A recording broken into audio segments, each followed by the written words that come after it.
Sa Region 7, anaa sa 54 ka mga benepisyaryong residente gikan sa sitio Kahipa sa Barangay Hipodromo ug mga membro sa nagkahipa lumulupyo sa Kahipa ug Bakante Homeowners Association ang nakadawat sa ilang Certificate of Lot Allocation gikan sa pagagamhanan sa Dakbayan sa Cebu. Ang pagapod sa COLA gipahigayon sa Division for the Welfare of the Urban Poor isip parte sa ilang pagsaulog sa Solidarity Week. Ang pagdawat sa Certificate of Lot Allotment mao ang ulahing lakang una makuha ang titulo sa ilang mga lote.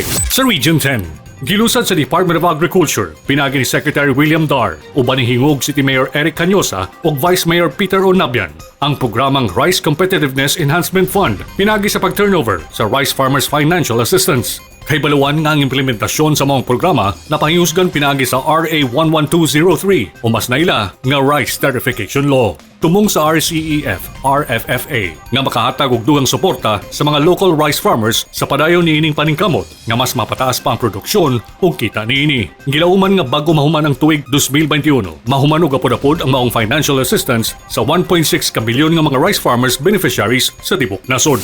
Sa Region 13, ana sa 94 ka mga kaning rebelde gikan sa lain-laing lungsod sa Agusan del Norte ang nakadawat og Livelihood Settlement Grant nga nagkatidad og 20,000 pesos nga livelihood assistance ilalom sa Department of Social Welfare and Development Field Office Caraga. Dungan niini ang pag-turnover sa ahensya sa mga tseke sa 15 ka mga Conflict Vulnerable Area Associations gikan sa lungsod sa Habonga, Quecharao ug Las Nieves, Agusan del Norte ug ang tagsang SLP CVA Association nakadawat og tseke nga nagkatidad og 300,000 pesos. Sa iyang mensahe, giawhag ni DSWD OIC Regional Director Ramel Hamen sa mga benepisyaryo nga importante ang ilang pagtinabangay ug pagpaningkamot aron molambo ang ilang panginabuhian.